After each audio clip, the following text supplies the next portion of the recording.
Good morning, everybody. It's Tuesday, July 27th. Just going to run through the morning charts here. Here we've got the gold Kitco overlay chart. You can see we've got simple support and resistance over the last two trading sessions here between 1195 and 180. Yesterday morning, I was saying I pointed out if we broke the 1185, we'd probably see a quick little dip, and there was a $5 dip there, and it pretty much tried to hold. It tried to get back above that a couple times throughout the session. This morning it's trading up in that area again, still more or less stuck under the 1185 area. Every time it goes up, I guess there's some sellers there.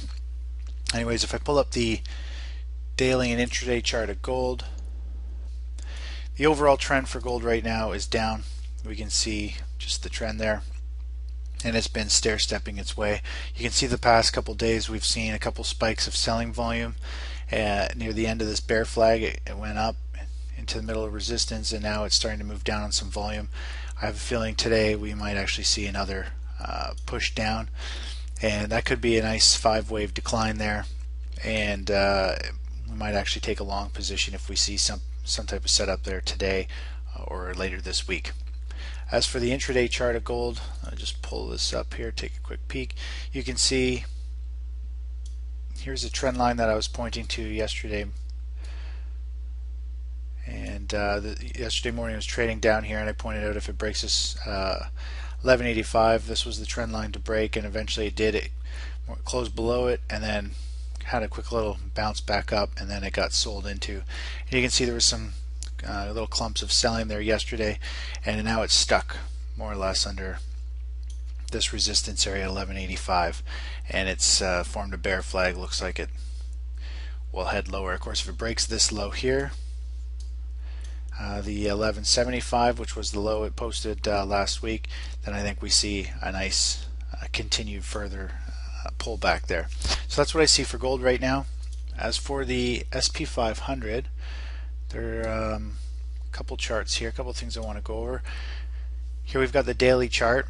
The purple line here is the 50-day moving average, red is the 200, and this little pink one that follows the price action, that's the 5-period moving average. This morning you can see futures is up a couple more points. It's squeezing its way up, shaking out the shorts, and it's trading right into this resistance level right here, which is the previous high. And the market is pretty much is overbought here, and it's trading into a pretty key resistance level. I have a feeling yesterday there was just below average volume, which isn't a good sign. Usually it means you're getting the market starting to get tired, and it'll usually squeeze up a couple more days or go sideways with some volatility, and we'll probably see that start to step in this week as it tries to top out and find some resistance in this area. There'll be resistance up to around the 1130 area, up to the high of the June high. So I think it's starting to get a little tired here, and we might actually take a short position to catch a quick drop similar to what we saw here. There was a nice 35 point drop, and so we're going to let this squeeze up a couple more days, let it play out a bit, wait for some volatility and to know that it's getting choppy, and then we'll possibly take a short once we see some selling volume pick up, and then a test of that a breakdown on the intraday chart. So more or less we might actually try and grab a short play, something like this. We'll see possibly a 25-30 point drop, and then we might actually go long because it will actually drop into a pretty key support area down in here. Now if we take a quick look at the NYSE advanced decline line, this shows the past. Just see here, it's tough to show in this video, but this run up here, you can see, I'll just draw some trend lines here. You can see the price action just getting wedged up into this overbought area. The advancing stocks continue to get higher and higher, and that was this run up right here, and then it started to get toppy, and then we had the correction, and that's exactly what we're seeing right now. We're seeing that similar pattern again. It's getting wedged up into this overbought condition. It's going to continue to squeeze up for probably a couple more days, and then we might actually take a short position once we get a full day of it being overbought, similar to these days here. and we'll try and catch a quick downdraft. And if the market internals and the breadth look good, then we'll actually take a long position. So that's what I'm seeing there. And let me just pull up the 60-minute chart here.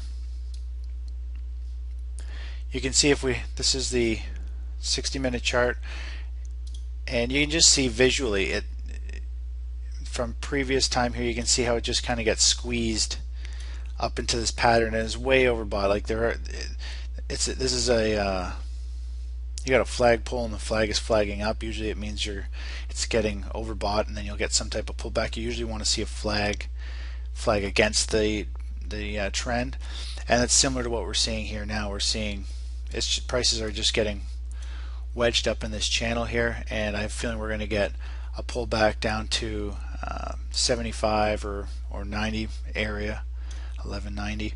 We'll have to see what happens, but we're just going to let it play out here and maybe take a short to grab a quick downdraft, and then possibly take a longer position once it sells off. So if I quickly pull up the market breadth charts, which I've been talking about a few times, you can see them here. This is on barchart.com. I can send you guys the link, but it's a pretty good chart. It shows you what's happening today, yesterday, last week, and last month. And you can see what I look at is the 20-day, 50-day, 100, 150, and 200-day. If I just zoom out a bit, you can see the 200-day is in here also.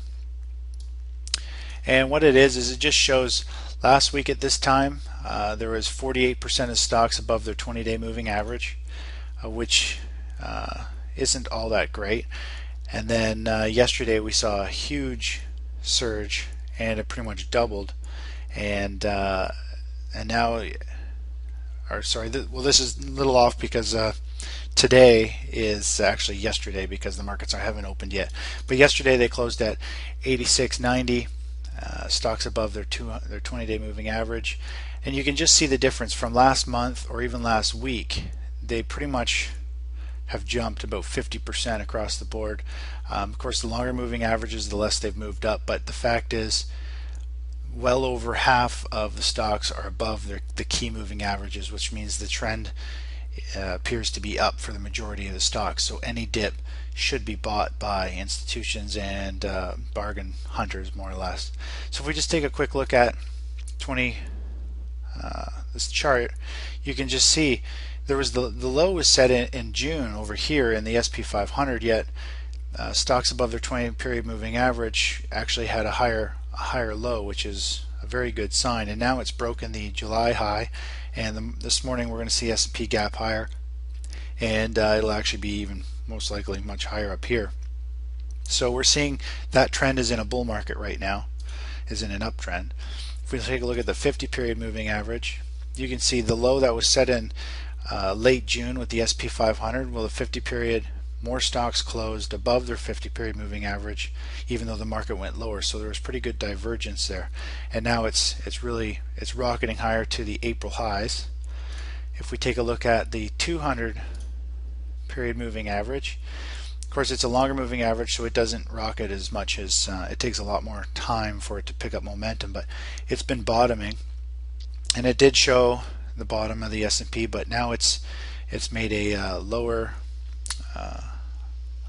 higher low, sorry, and now it's working its way higher, and it's trying to beat the June tops here. And of course, if it breaks above this level, then I think we're going to see a pretty nice rally in the market, and then it could top out August, September, October, probably September, October, and then we could see a downdraft in the end of the year. That's kind of what I'm picturing there. So these are just the breadth charts that I'm looking at. It gives me an idea what percentage of stocks are above the key moving averages. As for about a week ago, majority of them were all trading under. There's under 50% of the stocks. We're trading 49, 42, 34. So more than half the stocks were trading below the key moving averages, meaning they're in a downtrend. And literally, it only took 2 or 3 big up days, and now we're solidly above the key moving averages, meaning people are going to be buying on the dips. So we're probably going to see a sharp pullback maybe this week, and hopefully we can get a piece of that. And then on the pullback, we'll be looking to take a long position to catch a nice run up. So that's what I see going forward, and I'll talk to you guys later. Bye bye.